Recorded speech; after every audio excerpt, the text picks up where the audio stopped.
favor? Aye. Aye. Next for business? Yep. So before we proceed with business, I would like to kind of flip-flop two items that we have listed. I would like to take care of two items I have before we move to the Corey PUD, just to get them out of the way, that I'm gonna wait till 9 p.m. and work on those two items, so. All right, the first item we have is an address approval. So I've been working with the developer on the north side of the interchange regarding this lot here. You can see there's no address to that lot currently. Nuco Metals, however, is to the north with an address of 7268 South State Road 13, and there's an NDOT facility just to the south that has an address of 7432. So keeping in line with the numbering system, they've asked for the address 7300 South State Road 13, Pendleton, Indiana 46064, and that's, I think, is a good fit for that space. So, motion. I'll make a motion.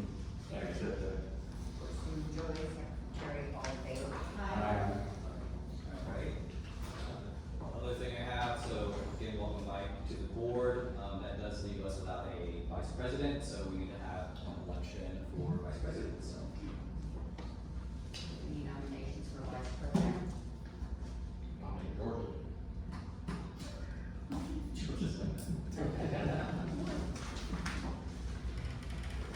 First, do we have a second, or do we have any other nominations?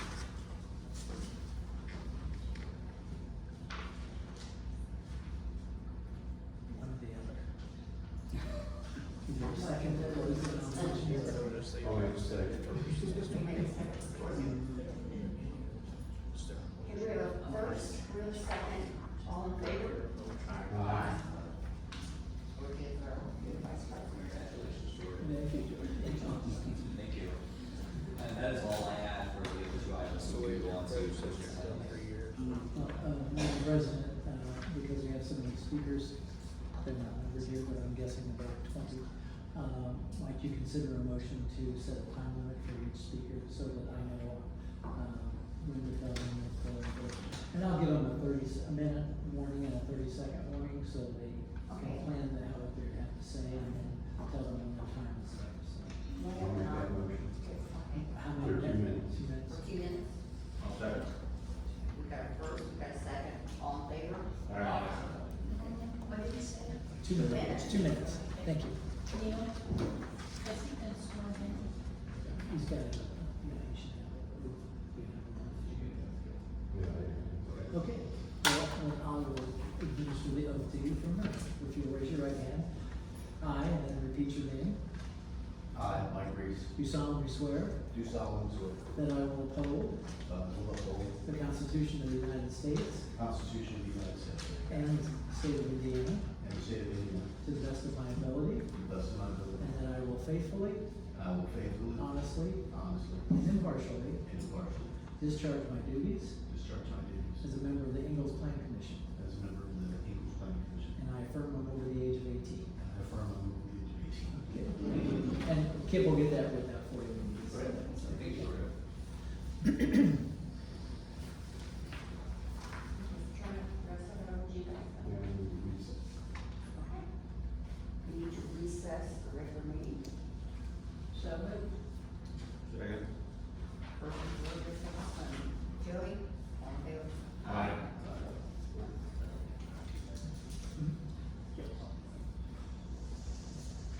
Is there any presentation of the petitioner before we open it up? or excuse me? I was going to give just a brief introduction on PUD, and I don't know if you had anything to add. So essentially, we're looking at a site along 250 South, 73.303 acres. It's currently zoned for planning and development residential. Density for proposed development is 3 units per acre. Total proposed lots are up to 224. The minimum lot width is between 54 feet and 64 feet. Front yard setback is 25. Side yard setback is 5 with a 14-foot aggregate. Rear yard setback is 20 foot for primary structure and 5 foot for accessory structures. Minimum living area is 1,200, between 1,200 and 1,400 square feet. Maximum height for primary structure 35 feet and 25 feet for accessory structures. Some of the items that we have negotiated with the developer, we've had a few back and forths now, trying to get some things that we would like to see in town. We did ask for an 8-foot wide asphalt path with increased landscaping along 1050. We required them to have HOA snow removal. We required larger street widths of 32 feet, 5-foot sidewalks throughout the development, including a buffer strip, internal pathways and trails throughout the development, street trees on the backside of the sidewalks, as well as ornamental trees in each front yard, wider lot sizes, greater side yard setbacks than what was originally proposed, a playground area, and additional street lighting. Some of the direct financial benefits from the development is public safety fee we negotiated with the developer for around $110,000. Park impact fee, which was passed last year and will be collecting on each home as they get permits. That totals $337,747. Water looping project, the developers negotiated or worked with us to install a portion of our water looping project. That's priced in excess of $600,000. We will have road impact fees here shortly, hopefully before they start building, so we can get those road impact fees. That estimate is between $300,000 and $700,000. And then obviously we have water usage with customers based on our average monthly use of 4,000 gallons, $38. So you're looking at about $103,000 annually from our water utility. So those are some of the direct financial benefits. Melissa, did you want to come on up and I'll swear you in? When you're ready. Do you swear or affirm under the penalties of perjury the testimony you're about to give will be the truth, the whole truth, and nothing but the truth?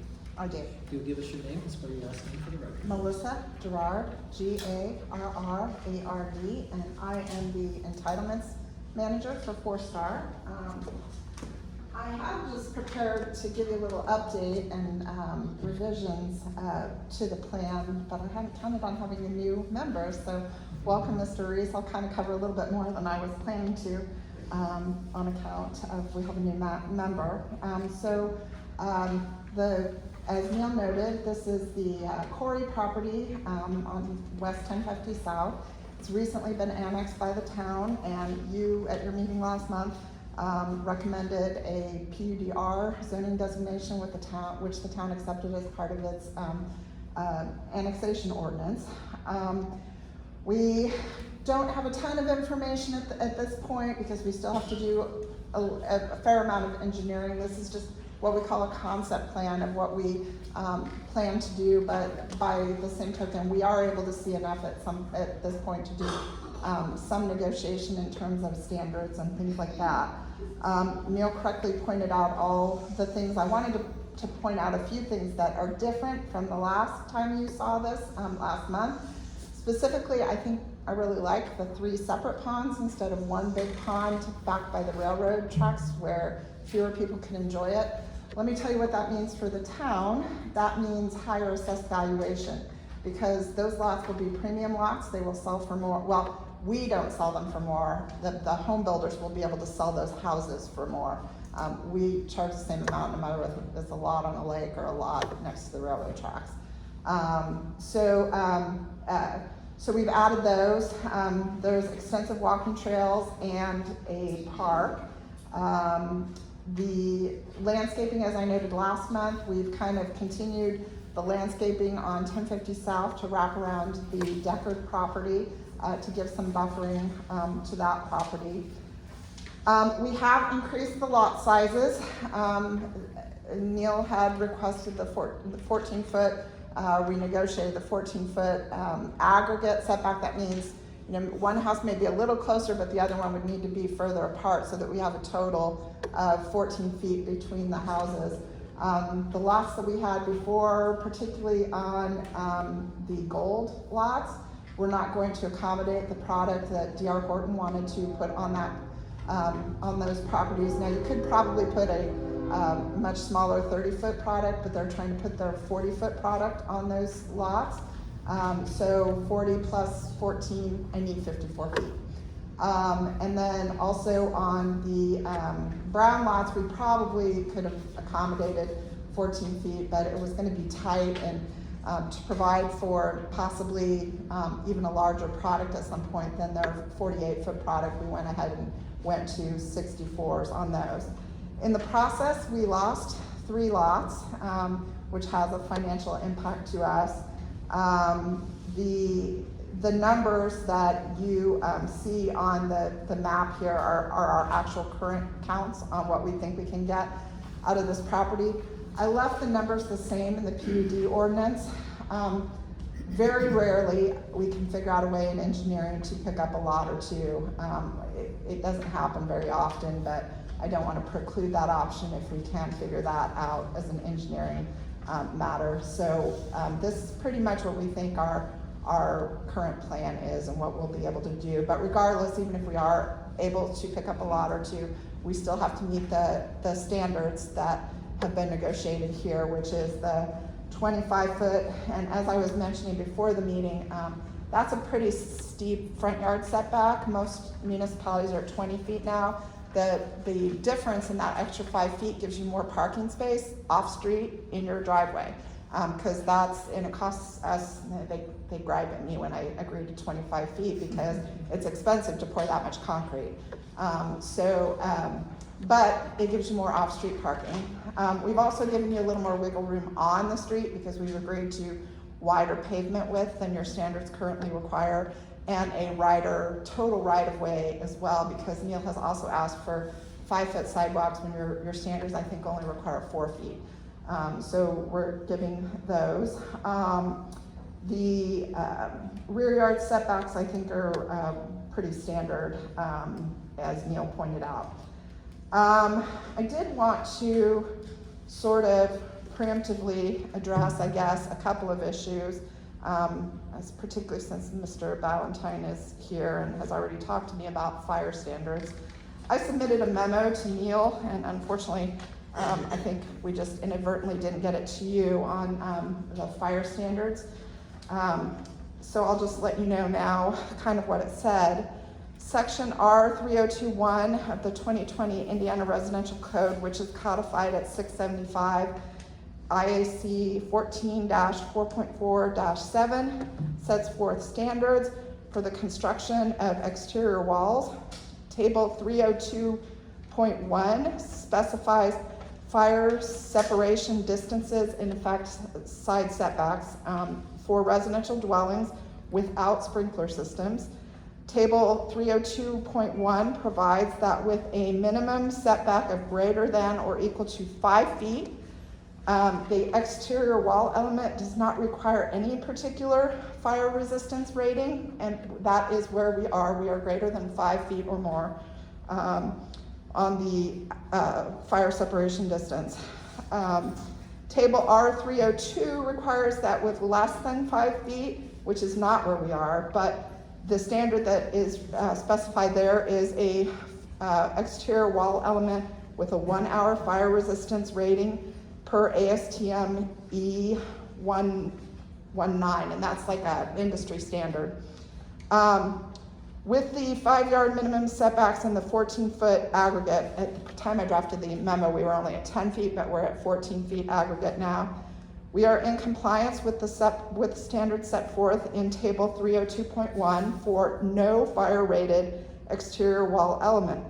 However, the vinyl siding product used by D.R. Horton does, in fact, carry the 1 hour fire resistance rating per ASTM E119, and I've only got, D.R. Horton tells me these are 2 separate data sheets, but they look the same to me.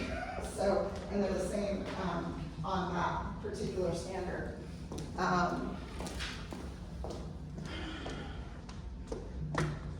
As you can see, the product used does in fact carry a, sorry, find my place here. Does in fact carry the 1 hour fire resistance rating per ASTM E119, which the Indiana Residential Code would allow even for a 0 side yard setback. So, and that is specified in section 2.2B10 of the product technical specifications I gave you.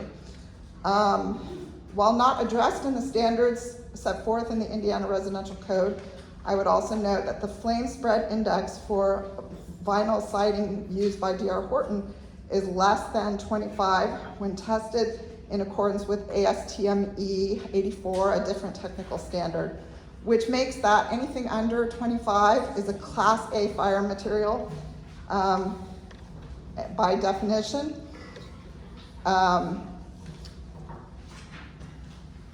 That puts the D.R. Horton vinyl cladding product in the same classification as fiber cement, which is also a Class A material. I also attached, and I don't have a copy here, but if you want to see it, Neil has it, a publication by the Vinyl Siding Institute and about siding and fire safety, and it notes that the average ignition point for vinyl siding is 730 degrees, and the product that I submitted that D.R. Horton uses has a self-ignition temperature of 810 degrees. So it would have to be 810 degrees for it to ignite spontaneously. So with that and the extra 14-foot side yard, I think we are well within industry standards here. And then the final issue I think I want to address, because I know a lot of people will talk about it, and we've talked about this before, is on traffic. I would note for you, and I don't think Neil pointed this out, but he has already contacted a traffic engineer to request that we get started on that. That is something that we will do for primary plat, and we have agreed to pay for that study. Typically, we order it for the municipalities and deal with the traffic engineer ourselves.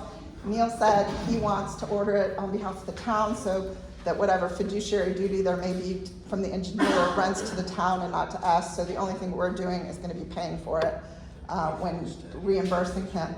We will make whatever improvements or cash settle whatever improvements they deem are necessary there. We're planning on doing axle decel lanes. We may have to cash settle a passing blister for later at some point if the town wants to construct that in the future. That's all I have. Do you have any questions? Oh, one other thing, I think Neil pointed out, the pond at the north, it looks close to the road, but it's probably at least 100 feet setback from there.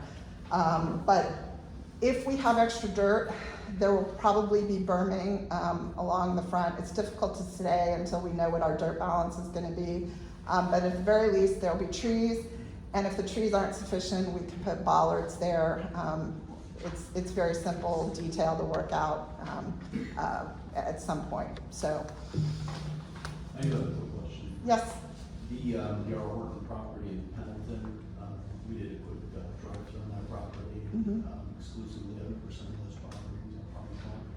And you're saying this neighborhood will not be for plan? Well, Carrot Glen, is that the one that you're referring to? It's not a 4-star project, it's a D.R. Horton project that they self-developed.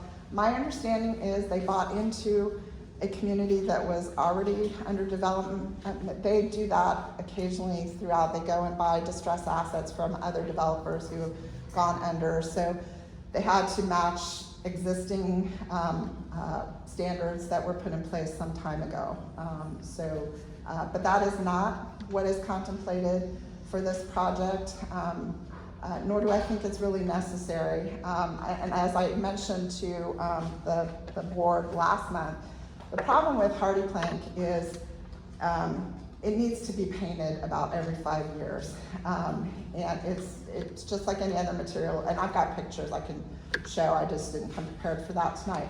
It fades, it also cracks and chips much easier than the vinyl siding product. And my opinion is that there is nothing that looks worse than a product that requires maintenance that isn't maintained.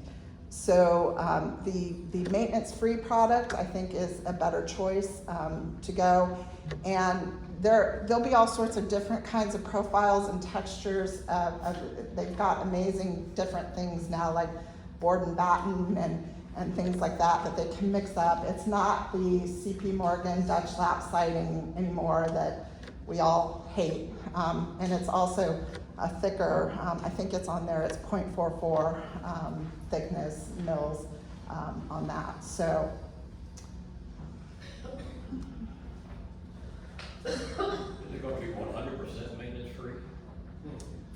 Well, this is not gonna be a Del Webb community where the yards are all maintained by an HOA, but. I mean, at the corner, a lot of times, on a lot of houses, they use regular wooden corners instead of actually using the, corner that comes with the, vinyl siding.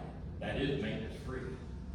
I don't know the answers to that. I've never had anyone raise that question before, but my understanding is we tried. It still has to be maintained, it still has to be painted, and that usually Yeah. comes every 4 or 5 years. Yeah, my understanding is we try to get as close to maintenance free as we can. There may be some, I don't know, profiles or looks, I guess, that they can't get in the vinyl, but I think they want, the idea is to keep it as close to maintenance free as we can.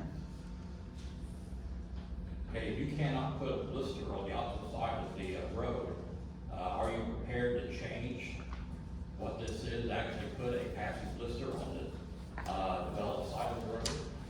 Well, we can't really put a passing blister on the developed side of the road because that would be on the wrong side of the road. Well, it actually kind of moves everything a little bit, so you can actually put that in, and so you may lose a lot or two in order to do that. What we will do, and what we've agreed with Neil, is we'll figure out how much that passing blister would cost, and we'll write you a check, and the town can do it as part of a larger project at some later point when 1050 South is further improved.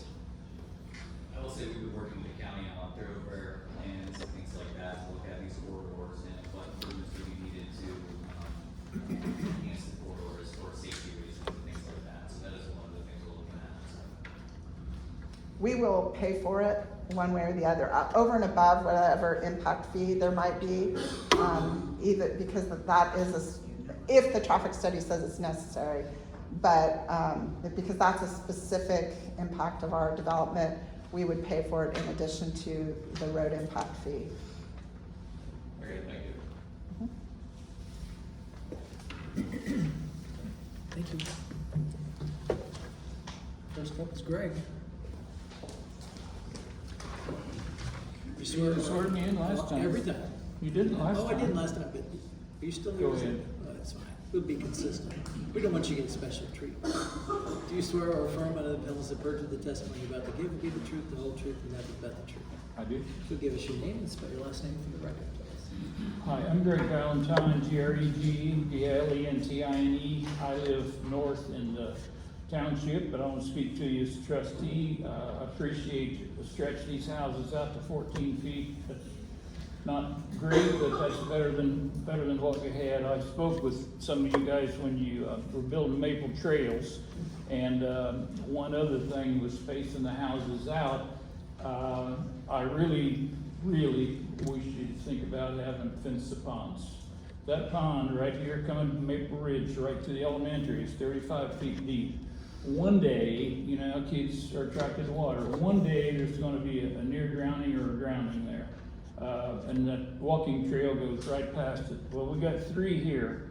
I know it's expensive, but consider that. I'd really like for you to consider one other thing.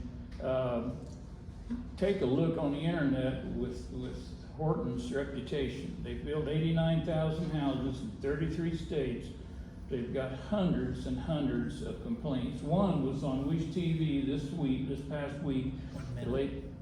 1 minute. Lady bought a $510,000 house, and there was issues, and they're not working on it.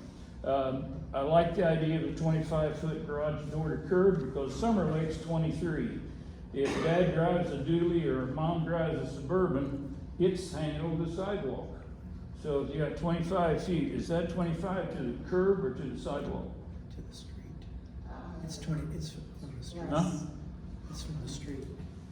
It's what? From the street. From the street, so there's gonna be a sidewalk there and a little bit of grass. It's wherever the building line and the Okay. property line is. And the last thing, 2 last things here. I really wish you would wait till the Wolfgangs get the title search done on this homestead, on the annexation.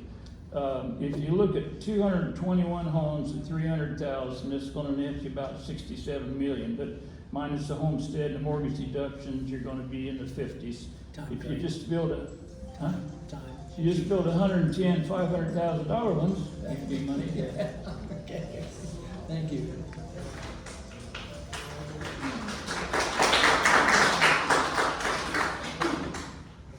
All right, I have, Penny Butler.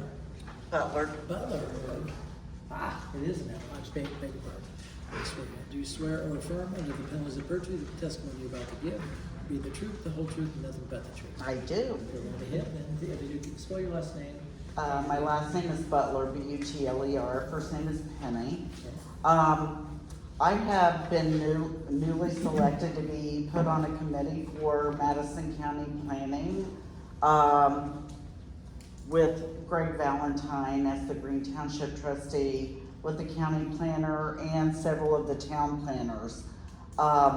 We are going to be looking at, what the existing community in South Madison County actually wants, the infrastructures that are in place and what needs to be in place for future development, and how we can control the development where it doesn't swallow up the people that are living here currently. As that is happening, I would like to ask that we pause a little so we can get the right things in place on this development as well as future developments. So we can make those families that already live here and would love to remain living here in the lifestyle that we have, the character that we have, remain as happy as future developments that we could have in our community. And I think we could balance both of those if we stop and we consider what's happening and give the county and the town planners and some of us time to figure out what that is. 30 seconds. Thank you.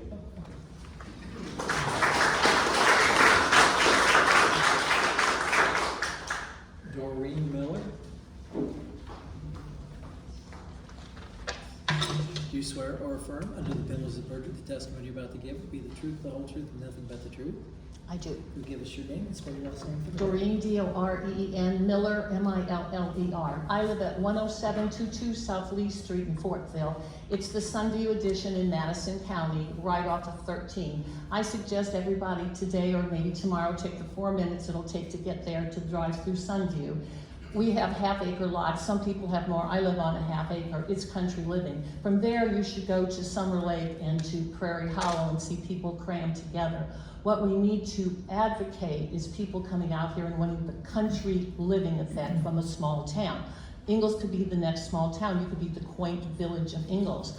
Fortville, we know, was nothing 8 years ago, and now it's busy. You can't find a parking spot at all on a Friday or Saturday night in Ingalls, sometimes on Wednesday nights. They have food trucks and everything. This is what we want people to come out and get that feeling of the country. Welcome back to your small town, you could say, whatever. We have eagles, we have all kinds of animals. That's what you want, because Indiana is known for cornfields and rolling hills and things like that. And this is the heartland, and that's what we want people to feel when you come. You're not gonna feel it smashed in with other houses. So think about getting a bigger lot, a half acre. A half acre is a nice amount of land. And in that, you could have many nice homes. That's all I have to say. Please think about it, because you're in the driver's seat. You get to decide the size of the lots. Thank you very much.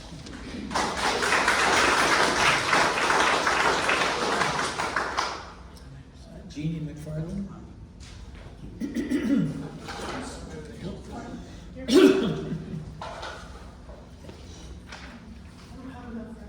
Well, here, make sure the members have it. We don't vote, so that's okay. We'll get you one. We'll get you one. Let me swear you in, please. Do you swear or affirm under the penalties of perjury the testimony you're about to give will be the truth, the whole truth, and nothing but the truth? I do. If you'll give us your name and spell your last name for the record, please. Jeannie McFarland, M-C-F-A-R-L-E-N-D, Okay. Get our phones shut off. 1850 East Broadway Street. Right ahead. I'm talking about the traffic. I live in front of Prairie Hollow. It has made that intersection horrible in front of my house. As you can see, that was a wreck that happened on August 3rd. It came this close to hitting my front door, the truck. And it's $25,000 worth of damage that they've done to the truck and my property. And it's all because of that intersection right there. You cannot see where they're coming from this addition that you guys wanna put in. You cannot see the cars that are coming very clearly at that intersection. So, if you're gonna do that, you're gonna have to do something with these roads. It is dangerous. And this isn't the first wreck. It's usually about once a month. We've had, ask ESCO, they've had to repair their wall several times with cars going through their wall. So, that's all I needed. Okay, thank you. John Marion? We can swear you in as you walk. Go right ahead. Sure. Raise your right hand. Do you swear or affirm under the penalties of perjury the testimony you're about to give will be the truth, the whole truth, and nothing but the truth? I do. If you'll give us your name and spell your last name for the record. John Marriott, M-A-R-R-I-O-T-T. Beg your pardon, I thought that was an N. I'm so sorry. Okay, that's why we get, how you spell it. Go right ahead then. Okay. Teddy Roosevelt said in 1908, conservation means development as much as it does protection. I recognize the right and duty of this generation to develop and use the natural resources of the land, but I do not recognize the right to waste them or to rob them by wasteful use for the generations that come after us. I'd like to ask a few questions. What will be done to comply with the Geis Reservoir Upper Fall Creek Watershed Management Plan? The development lies in the area of a FEMA Zone A floodplain. All rainwater and stormwater and wastewater flows into Geis Reservoir, which provides drinking water for Indianapolis. What best management practices will be in place for maintaining proper drinking water for residents in the area and residents of Indianapolis? The wetland classification for the retention pond areas that lie on lacustrine and palestrine zones underneath the land. Has a test of the pond areas been completed for hydraulic soils, vegetation, and wetland land hydrology? 1 minute. The Safe Water Act of Indiana Well Protection Rule 327 IA 8.4-1 mandates a wellhead safety protection program for all community public water systems. Please provide the delineation and implementation of both Phase 1 and Phase 2 as required to be submitted in the report to the Indiana Department of Environmental Management as to how the development has protected our groundwater resources. Surface runoff, when water runs off impervious surfaces such as non-porous concrete, can cause severe soil erosion and flooding. Urban runoff tends to pick up gasoline, motor oil, heavy metals, trash, and other pollutants from sidewalks, roadways, and parking lots. Time, mister. All right, thank you. Huh? Time. You have 2 minutes.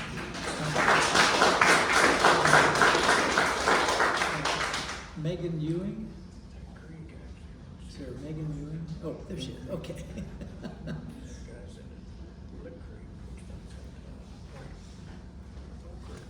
Do you swear or affirm under the penalties of perjury the testimony you're about to give will be the truth, the whole truth, and nothing but the truth?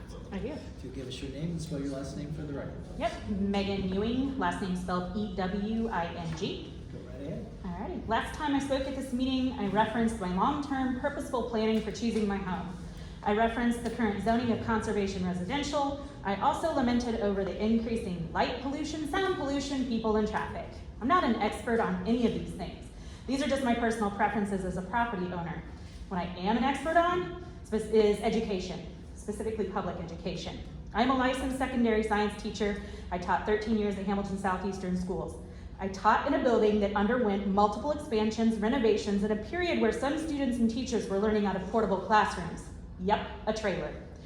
I also had 2 classrooms in 2 separate buildings to accommodate a freshman class that would not fit at the high school while renovations were being made. The city of Fishers could not keep up with the growth in population. At the last meeting, I think it was Melissa indicated all the wealth the town of Ingalls was gonna generate from property taxes. Somewhere in the ballpark, I think Gerd just said $67 million from these homes. I asked the facilities manager at HSE what some of their recent renovations and buildings cost. He let me know that the recent renovation of Fishers Elementary School was $17 million, and the recent build of Deer Creek Elementary was $35 million. These numbers, while staggering, are just one of the public services that will be impacted. First responders, traffic control, and infrastructure will all be greatly impacted by this new addition. We have a volunteer fire department in Fortville. How are they supposed to keep up? We all know what traffic is like on Highway 13 and the literal game of Frogger that it entails. So what next? More traffic lights, roundabouts? Is there going to be a turn lane built to support the already increased traffic on 13? Sidewalks, fire hydrants for streets like 1050 South and Old Fort Road that don't have them? Vote no to this zoning ordinance.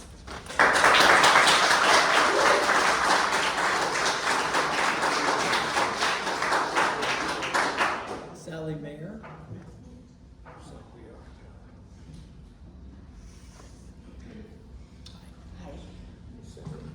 Do you swear or affirm under the penalties of perjury the testimony you're about to give will be the truth, the whole truth, and nothing but the truth? I do. If you'll give us your name and spell your last name. Name is Sally with an I-E, last name Mayer, M-A-Y-E-R, 9075 South 800 West. Okay, well, thank you first for inviting us to speak this evening. We do appreciate it. The annexation is over, and you are the gatekeepers. What you decide now will affect Ingalls and the surrounding community for decades. I am asking that before you settle for another high-density neighborhood packed to the brim with cheap homes, take time and imagine better. Imagine a community with, instead of some random clubhouse, a stable with riding trails, and instead of a tiresome community pool or recreation pond where residents can swim and fish. Check out the Pond Guy on YouTube to see what's possible. And there is a pond builder just down the road from us in Plainfield. What about not just a playground, but a playground surrounded by well-manicured raised garden beds with trellises for growing beans and cucumbers and tomatoes? Consider planting fruit trees like apple, pear, or peach instead of the same old boring ornamental ones. And why not line the riding or walking trails with a variety of berry bushes? These ideas are not beyond possibility or out of reach. They are going on in other states. All you have to do is think bigger and demand better. I have a list of websites, I'm going to pass this out, where you can research some of what the other communities are doing throughout the country. Tell this developer to come back when they have a plan to improve, not deface, this beautiful countryside. If they won't think outside the box for you, another developer will. They know it, you know it, we all know it. You have the opportunity here and now to change the paradigm. You can make Ingalls what it deserves to be, a dynamic and beautiful community. Thank you. Are we done? You are. All right.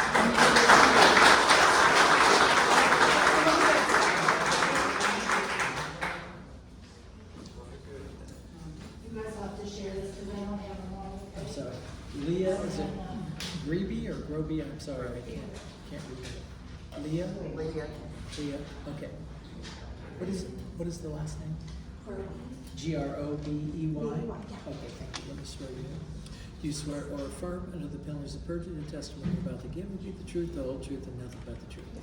All right, give us your name and would you get please spell for the It's record? Leah Groby, G-R-O-B-E-Y, 7915 West 900 South, Pendleton. Hi, thanks for allowing me time to talk today. I'm just advocating pretty much what Sally said for a well thought out plan, something that's not rushed and really taking into account how we're not only affecting Ingalls, but the community as a whole. So when you look at South Madison County, Pendleton and Ingalls, they all feed into our school system. And while there is technically room in our school system right now for students, that's technically because we don't have the substitute teachers, we don't have the assistant instructors, we don't have the bus drivers. There's a lot to take into account. It's already suffering. Also, talking to someone today, I've learned that in some classrooms, there's already a 30-to-1 ratio, and it's gonna only increase so that it's not just some classes, we're gonna get big and it's gonna explode. So we need to be prepared because our school systems drive the prices of our homes. They make it so that this is a valuable community that people want to live in. If you look at Anderson, their school system is not doing so well. Their kids want to come to Pendleton, and we don't want that to fall apart because we're not thinking smart. Traffic, of course. I'm kind of curious where the studies are. I think it's unfortunate if it's just right next to the subdivision because that doesn't affect, again, the whole community. We are a whole community, so how does it affect everything?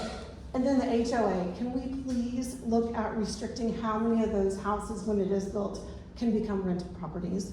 Some of them can, but once it gets to a certain percentage, can we cap that until they sell again? That way we can keep it a nicer community. I own rental properties. My daughter rents a home. I know that she's not leaving that property. Like, I helped her clean it. Good Lord, it was a hot mess. And I know what I clean up when our property people leave. So ownership is different. And just keep that in consideration too, please.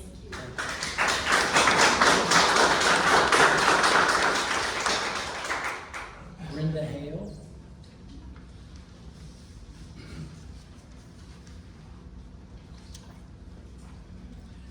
You swear or affirm under the penalties of perjury the testimony you're about to give will be the truth, the whole truth, and nothing but the truth. I do. If you can give us your name and spell your last name for the record. Brenda Hale, H-A-L-E. Thank you. So first of all, this area is beautiful. We're newer around here. It's growing, certainly growing since all the years we came to visit. It is kind of a secret, it seems like, where everyone is looking to buy property and they're looking, this is what we're doing. We're wanting to build our forever home. It's, it's not a place you want it to be your first time home because you're not gonna stay there. And it seems like a lot of people here they've been here, they're seasoned, and it's just driving down 1050. It's a beautiful, like these people wanted to be there, and it'd be awesome to keep that. Even just all the signs, the new Ingalls signs, those are cute little, just small town feel. So this big development is gonna change that, and we've moved around a lot, and the neighborhoods that we've lived in, rented, yes, they don't stay, and they start out nice, but as people move, and the developer's not local, they're not gonna care because they're not here the way somebody that's like, oh, I want to buy half. I mean, we were looking, my brother-in-law is looking for a property to buy because they don't want to be here because they've lived around this area and this is where they want to be. So this is just gonna kind of make it not as appealing, and I hope that you will slow down, because I know there are developers that would be willing to comply. The property is not gonna go down, the value is not gonna go down at all. With Anderson growing and all the new stuff they're putting in, there's people that are gonna be in line to want that area and do good things and have the vision that you guys want to see. Like, why did you come here? Why are you guys here? What brought you here? So, Thank you.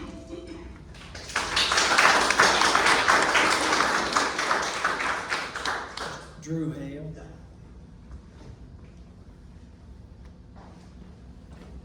Do you swear or affirm under the penalties of perjury the testimony you're about to give will be the truth, the whole truth, and nothing but the truth? I do. If you'll give us your name, spell your last name. Andrew Hale, H-A-L-E. Thank you. So I'll start off by saying I apologize. I know that there's been a lot of frustration and friction with the development. I think that we've all kind of settled down a little bit, and we recognize that growth is coming. It's inevitable. But what we can do is influence what that's going to look like. And that's what we're all here to talk about tonight. We know it's coming. We understand that. But I think that there's a right way and a wrong way. And I think that for this area and for what's best for Ingalls, the right way is slow down. Let's not do the Fishers experiment, where over 70% of a neighborhood in Fishers is now rentals. If we don't build it in an HOA, it's going to happen. It's the same thing that Mr. Valentine talked about earlier as well.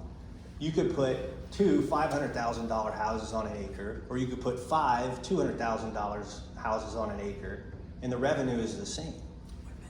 But you will draw in more people who want to be here permanently without changing the landscape of what everyone who is here came to be a part of. I think that if we can think bigger as Ingalls, we can think Carmel and not Anderson. I have nothing against Anderson. I have nothing for Carmel. But Carmel has changed their ways to prevent these developments from taking over. And I think that that's something that we can do. And to Pendleton, they may have inherited that, but they also have another development that's being proposed, I believe, tomorrow night, and I plan on going as well, 81 homes on about 40 acres. I'm curious to see what their plan is, but if we're putting 221 plus 81 plus the developments that are already happening, we're overwhelming all of our stuff. Our schools, our fire, our sewer, our water, everything is gonna be overwhelmed. And I think you can draw a better crowd to live here and be in Ingalls with a great quality home and a country living environment. Thank you.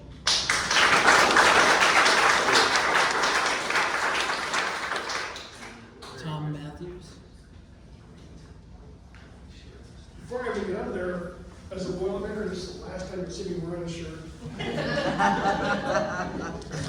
So enjoy it while it lasts. My name is Thomas Matthews. We lost. But we look good doing it. Let me swear you in, please. Do you swear or affirm on an as the perjury the testimony about to give will be the truth, the whole truth, and nothing but the truth? Yes, but it's really mostly opinion. Well, that's fine. If you'll give us your name and make sure we have your last name spelled right in the record, please. Thomas Matthews, Mathews. So right ahead. So I'm going to pick right up where Andrew left off there. To quote him here, he said, you can take, or quoting Greg, you can put two $500,000 houses on an acre, or you can put five $200,000 on houses on an acre.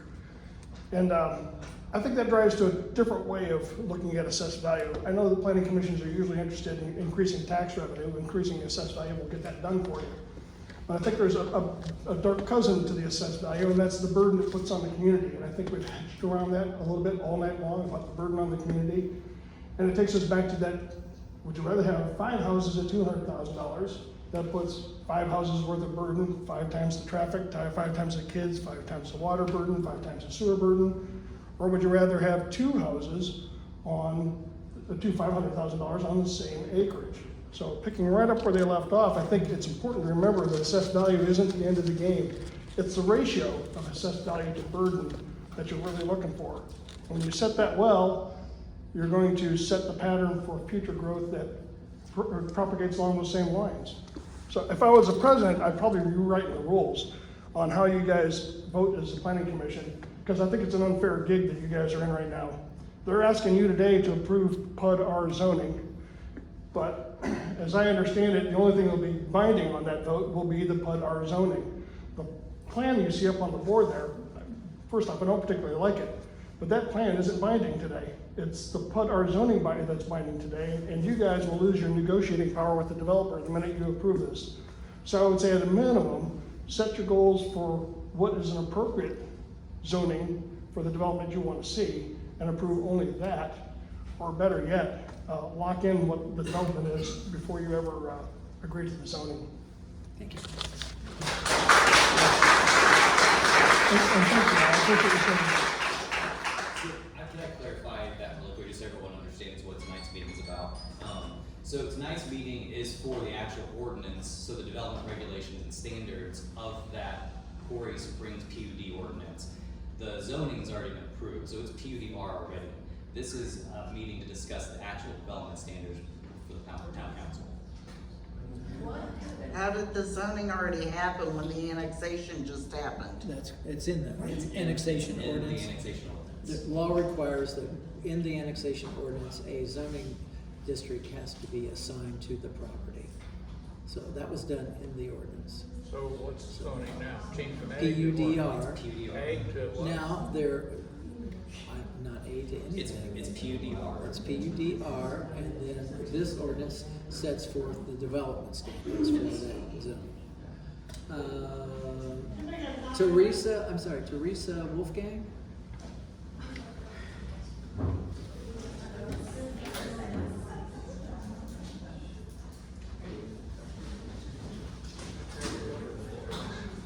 Hello.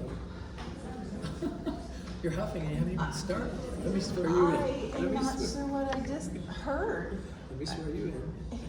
Do you swear or affirm under the pillars of perjury the testimony you're about to give will be the truth, the whole truth, and nothing but the truth? Yes, I All do. right, give us your name and spell your last name for the record. It's Teresa. Hey, folks, please. Hey, ma'am. Everybody wants to be heard, so thank you. Go right ahead. Teresa Wolfgang. It's WOLFGANG. And what else did you want? Nope, that's it. Go right ahead. Well, I'm gonna go ahead with what I came with. I've been spending a little time reading through the comprehensive plan that Ingalls has, and it says that one of the things is to ensure that all new development contains a mix of uses, and it mentions home-based businesses. I'd hate to see 5 babysitters go in that development, because somebody already mentioned the traffic at 750 and 1050, and a lot of that is because there's a babysitter on that corner. On page 72 of the comprehensive plan, it's objective 6, article B. It talks about encouraging a diversity of housing types for all economic levels and age groups. And so far, what I see from annexed areas are these packed houses. I think they would be for folks who want a launch pad. They want to land there first, but they're not going to stay. Summer Lake, Prairie Hollow, and then whatever was mentioned about Maple something out by the school. I don't drive out that way much. But I just think that land has a lot of potential for other developments. I did find a very curious statement on page 73 of this comprehensive plan, objective 7, article G, that says these new annex properties would maintain continuity of the local sidewalk system by requiring linkages between new developments and the town center. Thank you. That is a curious thing. But somebody else has something great to say that you can do with that acreage there. Thank you. I'd just like you to slow down. Okay. Gail Decker. Gail Decker.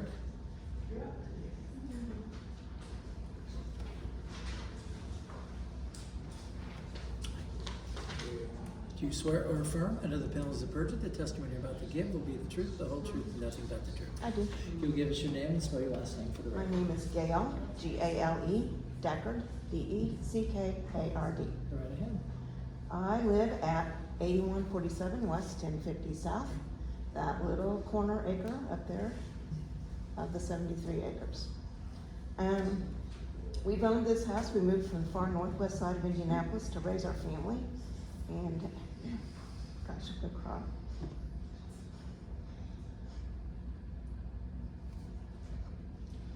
We've called this home for 40 years. We've lived through growth on the I-69 corridor from 96th Street exit north and beyond, and we're fully aware of growth and progress. And it doesn't always come with negative impacts. For instance, thanks to COVID, I work from home now. I got to missing my donut office day and found out that DoorDash is now available in our area. DoorDash offers Jack's Donuts. So I ordered them, placed my order. Was notified that 30 minutes later, it would be at my doorstep. So the DoorDash app also has a map that shows you your little dasher on the way. He was almost at my driveway, and I heard a screech of tires. I thought, sure, they missed my driveway, but they didn't. I heard a car accelerating. What happened is that they almost got rear-ended on 1050 South. No donut in the world is worth somebody getting rear-ended. The traffic problem is here and now. These homes are just gonna add to it. And I know it's already been discussed, and I get that, but we need to know about it now. What happens when the traffic feasibility comes back as not something that can happen and work on that road? Thank you. Thank you.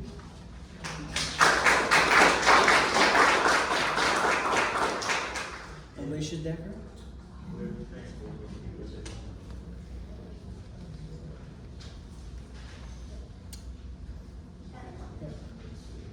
I thought you were getting up and then I lost you, so. Sorry.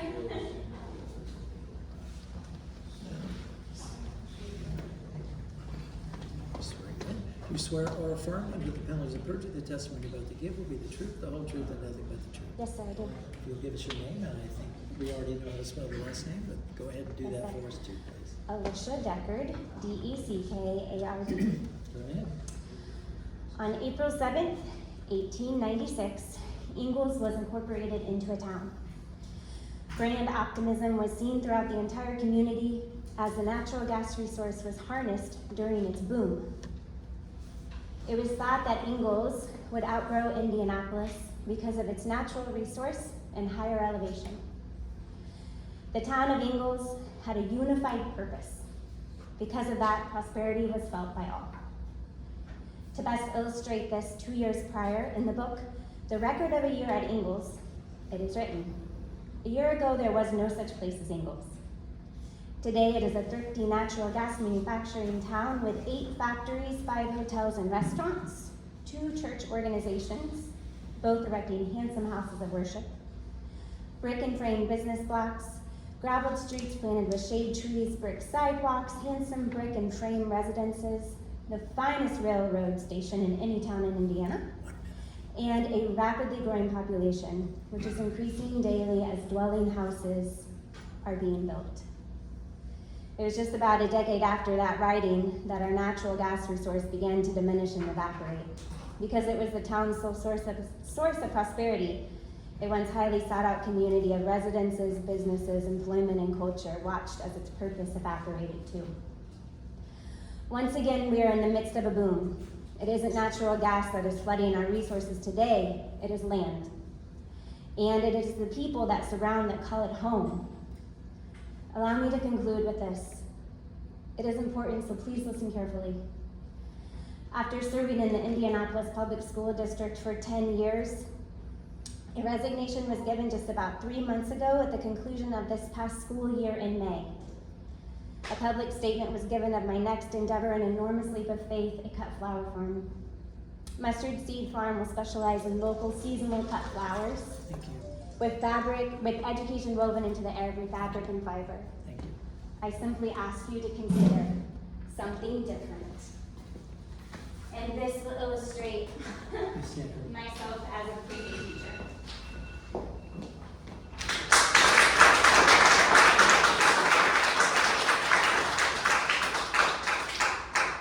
Mike Kraus.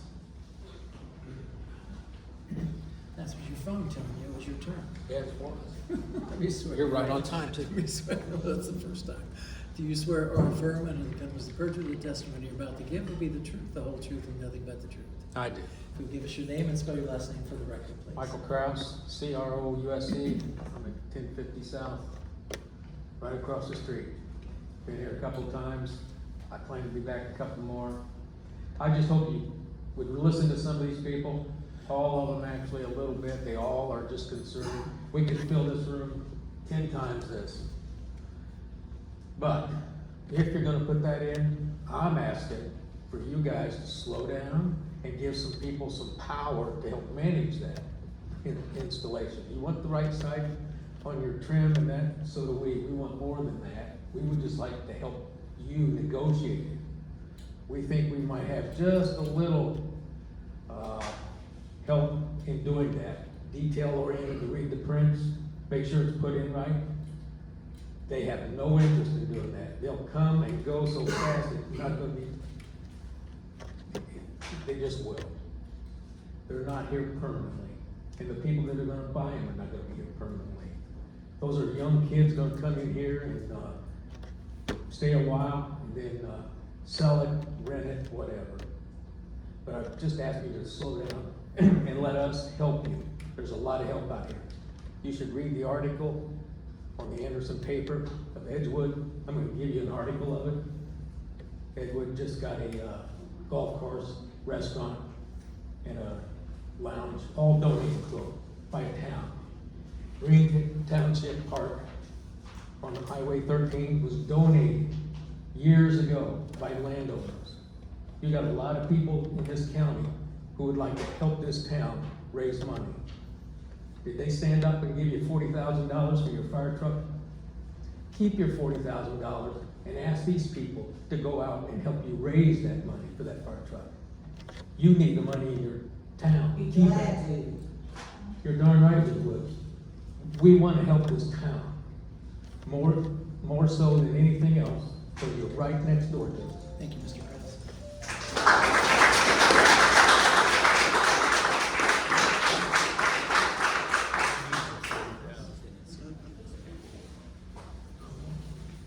I'm sorry, Dennis, mixed up.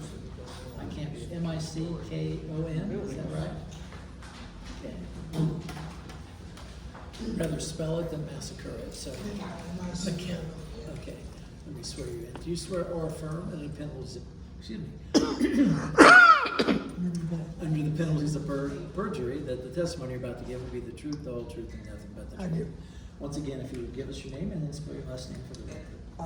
Dennis Mickow, M-I-C-K-O-W. Thank you. Go right ahead. I'm here to address the traffic that's on 1050 now. And you want to add 200 more houses, and it's going to add that much more traffic. Right now, they're running illegal traffic down that road because the weight limit is 15 tons. But you watch some of these trucks go down there, and you know darn well that most of them are running over 30,000 pounds. And I used to load trucks like that. I used to put 40,000 pounds in the cement mixers weighed 30,000 pounds. Then they put 40,000 pounds of concrete inside of them. There's a 70,000 pound truck. You're overweighting on the road. You're damaging the road. What do we plan on doing about that? You guys haven't addressed any of this thing about the traffic, or how they're gonna fix it, or what they're gonna do with the road. I mean, they need to slow the speed limit down on this road. They repaved 800, and they slowed it down to 30 miles an hour. We're still at 45 miles an hour. Ridiculous. We need something done about the speed limit, about the road, and what you're gonna do about it. Something addressed about that, and I haven't heard anything about it yet. So what's gonna happen? That's all I got to say. Thank you. Thank you.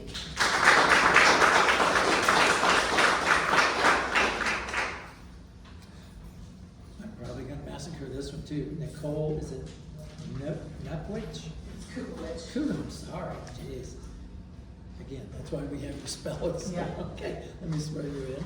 Do you swear or affirm under the penalties of perjury the testimony you're about to give will be the truth, the whole truth, and nothing but the truth? I do. So would you give us your name and then spell your last name for us? Nicole Kukowicz, Kuckewich. And I could read it, I just couldn't pronounce it. That's okay. I'm just restating what's been previously mentioned, a couple of points that are important to me. One, this is a rural development and it should go along with the rural feel of the existing area. Keep the landscape as what is currently on 1050 between 13 and 750, at least half-acre lots, as been previously mentioned. It's been discussed that ordinances have been in place and may still be for our area, that lot sizes sold or built are to be at least a certain amount of acres. Those ordinances need to be respected as well. And I don't have privy to those. I'm sorry, I haven't done that research. It's only been 5 weeks since we've been presented with this information. It's been stated that And it was previously stated, and this is really, really important to me, for the sake of due diligence, the environmental, the traffic, and other required studies done by more than one entity for each type of study, paid for not only just by the town of Ingalls or 4-Star or any other developer, but paid by other entities for a fair and unbiased presentation of the data. It's gotta be done. We can't have it favored in one realm or another. There has to be alternatives for the drainage other than 3 ponds. It was brought up that there's drowning. I particularly am leery, even the one by Maple Ridge, I worked there for the years that it was being built, and it was scary having that pond right next to the playground. You could have runners, and there are kids that do run. You could have any number of things, even within the development itself. There has to be alternatives investigated for other drainage possibilities instead of retention ponds.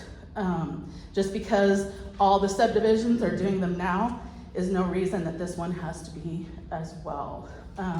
Teresa Wolfgang and I both mentioned this in a Facebook post, and we were both told that but the retention ponds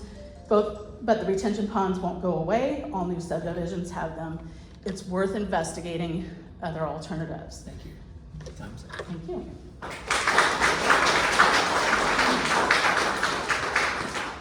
Kim Kinley?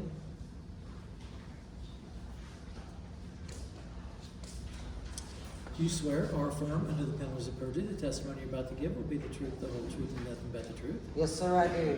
Give us your My name is Kim Kelly, Kimkelley. I live at 10059 South, 750 West. I come here from North Carolina, a small town. I watched it build up so bad we left. We went into Lawrence Township, small town, little town, huge, so big I had to move out here 20 years ago. Now I've lived here 20 years, I can't get out of my driveway. The traffic in the morning is unbearable. I used to walk my pigs down there. They come down there to scare my pigs to death. They blow the horns. My pigs live there. Them guys are running through to the neighborhoods. A neighborhood built over here, built over there, built over there. Since I've lived here, our schools are low on teachers, lows on students. Are the more kids that are going to be here, they're bringing 200 houses. You think the people are going to have kids? They're going to have lots of kids. 200 more people leaving. That's if the kids are all under 16. I am telling you, as we the people, we have got to put a stop to it and stick together. These guys don't care. It's money in their pockets. They don't care what's happening to your neighborhoods, your towns. I'm telling you, we have to stick together as we the people and put a stop to this. They've already agreed to have that neighborhood put in. Now that many more neighbors are going to be put in. How many?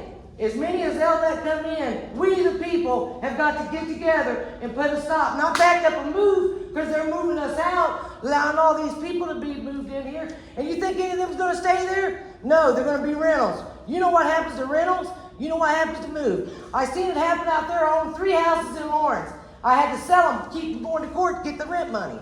It's just going to bring boo, boo, boo.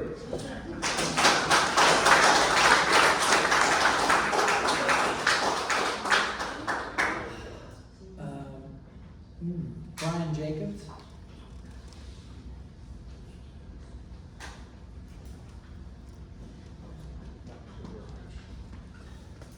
Swear you in. Do you swear or affirm under the penalties of perjury the testimony you're about to give will be the truth, the whole truth, and nothing but the truth? I do. So give us your name and spell your last name. My name is Brian Jacobs, Jacobs, 8975 South 800 West. So we all know there's going to be development. We need to do it right. And we need to think about the effects of 20 years from now, not just 2.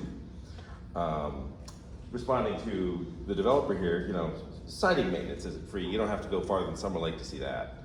And if low maintenance is the goal, there's a solution to this problem. They're called bricks. The ignition point of your product is 810 degrees, I believe you said. Bricks do not ignite, and they have a melting temp of 2,800 degrees. So I don't think you're going to have a problem with that. But really the issue here, I think, is not bricks, it's density. I think you said that the distance between houses was 14 feet. When I grew up in Marion County, middle-class neighborhood full of 3-bedroom houses, the distance between houses was 80 feet. That's still not the difference between first and second base, but it's a lot farther than 14 feet. And that's really the problem here. That's what's gonna bring the traffic, that's gonna bring all the additional costs on the social services, infrastructure, et cetera. It's like so many people have said tonight, and I think it's even more than, think of it this way. If you build more but more valuable homes, suddenly we would be in favor instead of being opposed. It's not that we oppose all development. We want the right kind of development. That's why so many people showed up here tonight. And the thing is, when you do it that way, in 20 years, it will still be valuable, and everybody around won't know it was a mistake. That's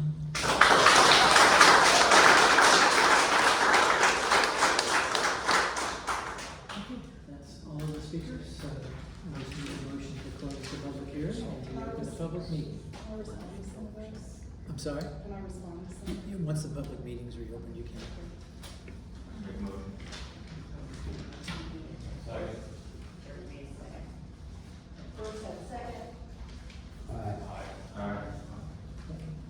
So now, as a resident, you don't allow the petitioner to have the time to rebut or answer any of those questions that were raised, so. Alyssa's up, she's already sworn, so, listen. I want to kind of address in kind of an omnibus manner, the comments that this is rushed and please slow down. And so I have been working on this project since fall of last year. Neil and I have probably been working, just because they're only seeing it for like a month, doesn't mean that this like sprung from Zeus's head like Athena just overnight, fully formed. Neil and I have been talking about this, I think probably since at least the beginning of the year, if not into 2022. But I have all the things that Mr. Marriott raised, I have all those, and I'll talk about that. I mean, we've been doing due diligence. I've had phase 1, I've had wetlands delineation, I've had a survey, which I don't agree with his assessment of the FEMA flood zone, and we've done all of that, and those are kind of informing our design, and have structured things. We've also been working with your staff. We've met with Aqua several times, actually, I think. We've met with Fall Creek several times. We've been working out the utility service to this project. We've been working on financial arrangements. But also, I'd like to point out that this is not the last time that you're going to get an opportunity to weigh in on this project. We are going to have to come back with a primary plat, preliminary development plan, which may take a few months before the next time this comes back, because once we're through with zoning and this ordinance, that's when we really get into engineering, and the engineers are not fast. So that may take a little bit of time. And then we'll have to come back again for secondary plat, unless it's administrative, but okay. Well, at least your staff will review the secondary plat for all the things that we have talked about. So this is by no means something we just concocted overnight, even though we've been having meetings with the public bodies for about a month. Well, since I mentioned Mr. Marriott's comments, I'm going to go right to his. If we are concerned about the impacts on the drinking water supply, let me say that the best thing you can do is put a subdivision on public sewer and public water. Septic and wells contribute to the effluent and discharge problem into public drinking facilities. And that is why we are a public company. We take our environmental responsibilities very seriously. If we get a complaint, that we're violating something, it goes straight to our 10K, and our share drops like crazy. And plus, we're an easy target because unlike some local developers who may use a single entity development company for each parcel, we are 4-star, no matter where we go. And our general assets are at risk, whether somebody's suing us in Indiana. We've got projects in California and Florida that are susceptible to satisfy those judgments. So we take it very seriously. Mr. Marriott raised that this isn't a FEMA flood zone. It is not. I have an ALTA survey of this property, and one of the things that's required to be disclosed on the Alta survey is the FEMA flood zone classification, and there is nothing inappropriate that makes this unsuitable for development on that Alta survey. We have a wetlands delineation on this property, and there is a small wetlands. It's kind of down here along the railroad tracks in the corner where it's green next to the pond. The pond may be impacting part of the wetlands. I'm not sure, it probably is, but if it impacts that wetlands, we're going to have to get permits. And we will get the appropriate permits from IDEM, we don't think the U.S. Army Corps of Engineers is gonna have jurisdiction, but we will go to them and ask them, do you think you have jurisdiction? When they say no, then we'll go to IDEM and we'll deal with IDEM and we'll get the appropriate permit. It's the same process every time we go through it. We have a phase 1, which is clean. There's no particular environmental problems on this property. We have geotech. That's more our problem than yours. We're a little bit concerned about some costs for dewatering. It's kind of expensive, but we're working through those issues. Let's see. Phase 2s are not required if there is nothing of concern noted on a phase 1. So we don't get a phase 2. I think in all the projects I've handled in 2 years at 4-Star, we only did one phase 2, but that was because the phase 1 noted that there was like some farmers' gasoline tanks or something on the property, and we just wanted to make sure. But we will not go forward with those projects, trust me, if there are any environmental concerns that we are not prepared to remediate. Then I wanted to go to Mr. Valentine's concern about fencing the ponds. It's not the first time I've heard this concern, but I think that's because people don't understand generally how detention ponds in subdivisions work. And I'm going to explain it so hopefully we can understand it. And I'd also probably respond to Ms. Kukowicz's comment about let's look at other options for detention.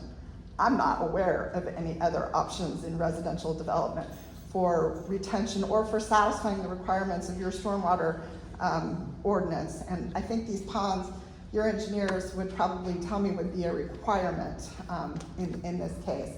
But the ponds they're built, and I can't really see it, but it's like a stair step. And there's a 2-foot wide safety ledge that's probably not even knee high, so that if a child fell in, they could stand up in the water. So that safety ledge extends out for 2 feet, and then the rest of the pond goes from there. So that's kind of standard. We do that everywhere. All the developers, everybody pretty much that I know of does that. The fencing the ponds, really you don't want a chain link fence enclosing this pond. It's ugly, it doesn't look good from a residential development.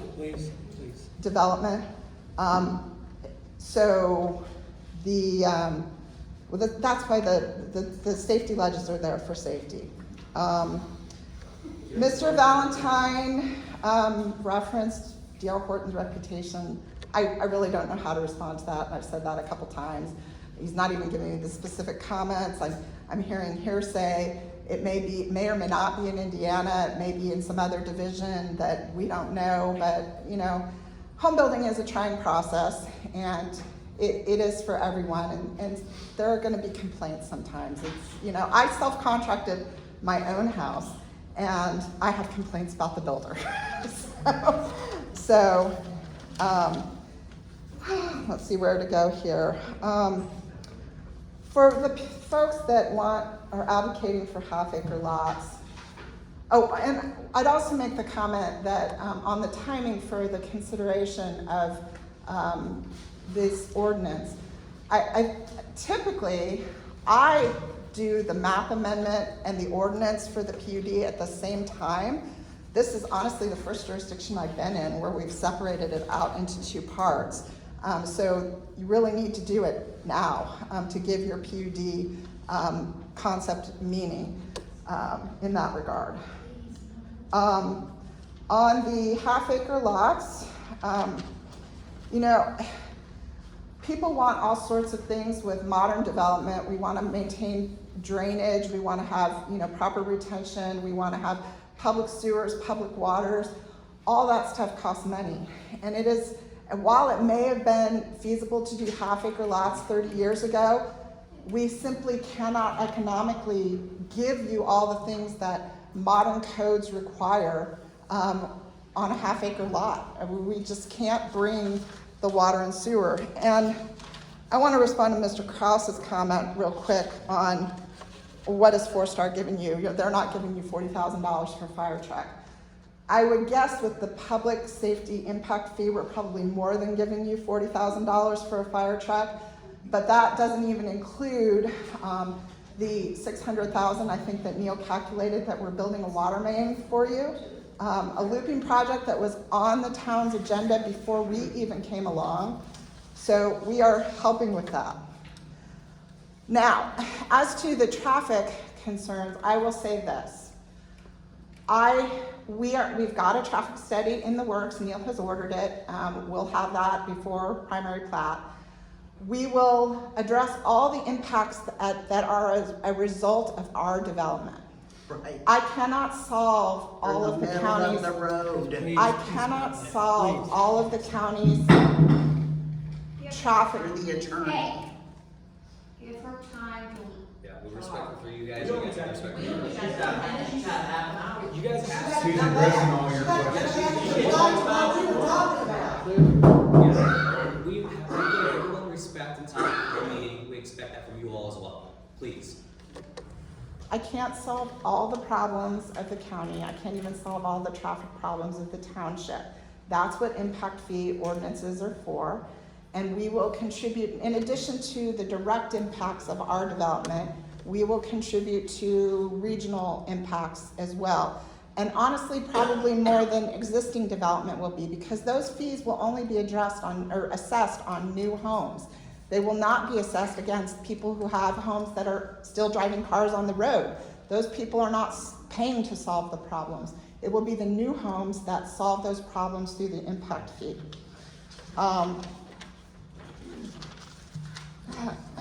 Ms. Ewing raised the issue of the schools, and I think probably several other people did as well. I think Neil mentioned that the superintendent is fully supportive of the growth of this nature, but I think things are different now than they used to be 15 years ago, because property tax revenue used to be the sole basis for school financing. Now it is a per capita count from the state. So the schools have gotten very amenable to accepting new students into their school systems because they get paid more on a per capita basis. That's how they get their money from the state. Ms. McGuire raised some landscaping details. Typically, landscaping plans are something we submit at probably secondary plat. Neil has given us a list, and we've attached it to our ordinance of a bunch of shrubbery and trees he doesn't want to see. So we've agreed we won't give him any of those kinds of trees and shrubbery. I don't know if those are any of the ones that Mrs. Maynor wants, but we will submit, and we will have to give you a landscape plan at some point, probably at secondary plat. Melissa, just real quick, so to add that prohibited tree species comes from our UDO, so she just added that into their ordinance. Can you say that again? Yes, the list of prohibited trees and shrubs comes directly from our UDO, so that's what she's using in their development standard, so. Mr. Hale said you're gonna end up with a bunch of rentals if you don't build this in an HOA. We are building this in an HOA, so we've got the HOA. In fact, we've referenced it in the PUD ordinance because it's gonna do the snow removal in this subdivision.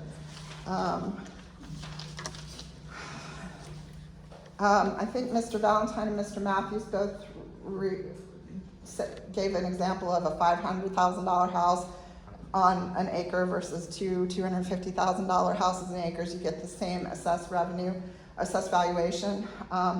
Number one, I don't think I don't know of anybody who's doing 1 acre lots on public sewer and public water. The economics don't work, it just doesn't. Because I'm gonna pay $600,000 to run a water main out, and if I divide it by 70 homes, which honestly, it probably wouldn't be all 70, because the way most of the development in the county is done, it's all stripped along the frontage, and the back acreage has no value. And I can't build roads to it because that's too expensive too, to get the roads back there. Come on, folks, please. But the one thing they didn't note is that things like the park impact fees are not the same. You get more park impact fees and you get more water contribution fees, or in this case, a water line, based on the number of houses. Now, I agree there needs to be a balance, and we think we've tried to give you that balance. We've worked with you on the lot sizes and things like that. But this is a pretty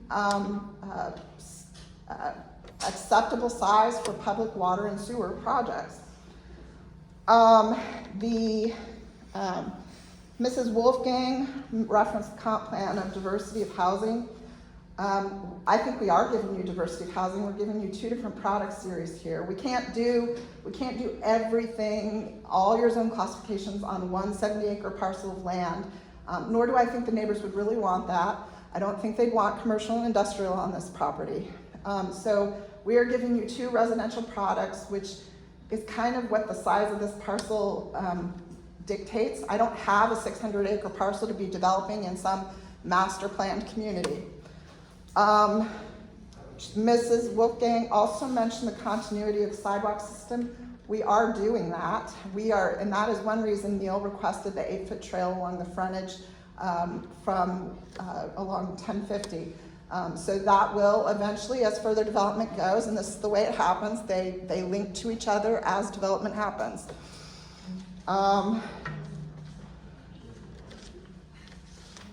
Mr. McHow raised the issue of speed limits. That's beyond what we can do as the Plan Commission. That's a town council issue. And I know the town council actually took it up at the last meeting I was at. But the speed limit is something else entirely that the Plan Commission doesn't really have any jurisdiction over. Now, the Deckerts, I've done my best by them. I am sympathetic to their concern.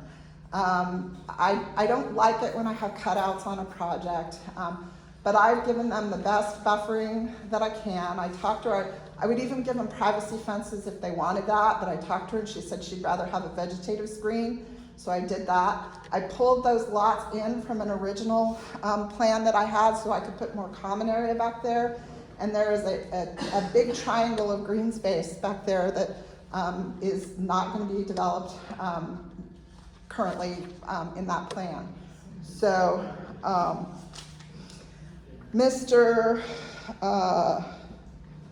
Matthews also raised the issue of the binding nature of this plan.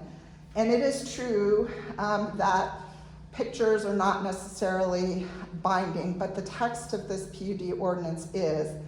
And putting this whole thing together with the standards that are specified in that PUD ordinance has been a real puzzle and a real challenge. And as you know, I couldn't give you everything you wanted without making the lot size bigger. It's just a factor of math. So I made them bigger. The other thing is, Neil and I spent a lot of time, actually, we had to get the water utility on the line, and we couldn't do this right away because we couldn't figure out where the water lines were gonna go with the sidewalks this big and the pavement width this big within the right of way. So I had to expand the right of way, and we had to agree with Aqua on where the water lines would go and a special design for that. So that's a long-winded way of saying I really can't do anything else other than what I've shown you, because that's the only way it fits. And I also would raise, since Mr. Morlock is here, I don't like to vary. I mean, technically I know it's allowed, but I do not vary my plans very much from what I show the Plan Commission to final development. And I just did another development in Greenfield, for which Mr. Morlock is also the city attorney, and I think he can tell you I didn't vary very much from what I showed the the town council or the city council and the plan commission to what is ultimately being built. And if I did, it's because the town asked for something additional or because maybe a utility did. So,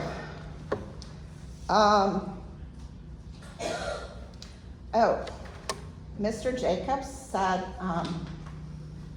let's do bricks. They're not any maintenance at all. And I think, well, number one, I'll say that aesthetically is not the design trend right now. People want farmhouse look, they don't want full brick stuff. And if you go into a subdivision, they look dated. If you see, you know, bricks or maybe even just a minimal amount of bricks. I have a tiny amount of brick on my house. My house is mostly siding, but let me tell you about the maintenance of bricks. I have a brick wrapped chimney, supposedly maintenance free. I had a water intrusion into my bedroom that lasted for years and years and years. We replaced flashing on that chimney twice. We replaced chimney caps twice. We had several different contractors in, and it took me years, and it destroyed all the drywall, it destroyed all the carpet in that bedroom, and we were diligently trying to find the problem. It turned out to be weep holes in the mortar of the brick. And so, and it took me years just to find the problem, let alone fix it. So the entire chimney had to be tuck pointed at a huge cost just for the chimney. I mean, it was over $6,000 just for the chimney. And more frustrating than that was all the damage inside that I had to fix because I couldn't tell where the problem was coming from because they were little minute weep holes in the mortar. So brick is not maintenance free either. And the vinyl that we are proposing, 0.44, is a whole heck of a lot better than the older standards and the old C.P. Morgan developments. It's as close to maintenance free as you can find. I honestly wish I had it on my house and may do that soon because I'm just sick of painting my house and wood rot. So with that, I'm available to answer any questions you might have. Yes, I do. Hold on, no, it's only the board. You knew that. You knew that.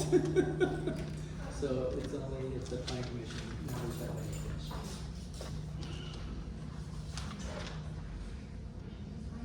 No? Okay. Okay. I've got a question. Yes, ma'am. Is the siding that you're putting on, is it insulated? Well, I don't know that there's any insulation on the back of the siding, but there'll be insulation in the walls, for sure. I know they do have some vinyl. I don't know. That has the It would be in those technical specs I gave you, but I haven't really looked at that. I thought I was only looking at the fire rating standards for the. Thank you. Okay. So, your job is to do one of four things. Would I be allowed to respond? No. She used my name directly. No. I'm not allowed to No, respond to. the public Okay. hearing is over, so. Okay, thank you. So you have four options, and each would take a motion, or any one of the four would take a motion. You can send this on to the council with a favorable recommendation, an unfavorable recommendation. Could you speak louder, please? Sure. Sorry, I'm a little hoarse. I'll apologize. I'll start again. You have four options as to what action you take tonight. First, you can forward it to the town council with a favorable recommendation. You can forward it with an unfavorable recommendation. You can forward it with no recommendation. Or if you have questions that remain unresolved or in your opinion, then you can have a motion to continue the matter again to your next meeting. So those are your four options as to action to be taken. So if you have any questions about that, I'll be happy to answer that. If not, then you need a motion on one of those four options. I'll make a motion for a favorable recommendation. First from Joey, second from Terry. All in favor? Aye. Okay, so And which is fine, we just have to do a roll call, so we get in the minutes how each person voted, so. Okay. Kip will call the roll and record each of your votes. Joe? Yay. Georgia? Mike? Nay.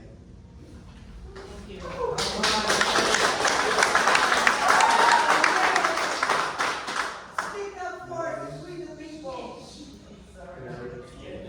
I don't think you have any trouble being heard. I said, you don't have any trouble being heard.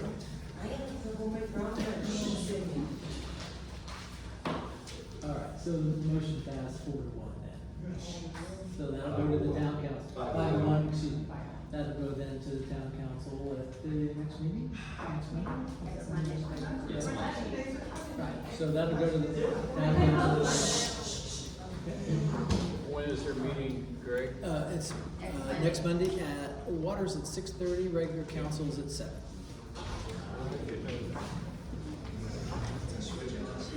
Yeah, and again, we had this, hold on, just one more word, and that is that the town council meetings are not public hearings, they're public meetings. Tonight is a public hearing, which the law says that anyone who wishes to speak signs up, they get their speak for the time that's allotted to them. Public meetings, you're allowed to attend, you're allowed to observe, and you're allowed to record, but you're not necessarily allowed to speak. So, I don't know what the council will do, but I just wanted to alert you, because I know a meeting or two ago, we had some question about that, so, okay. Thank you.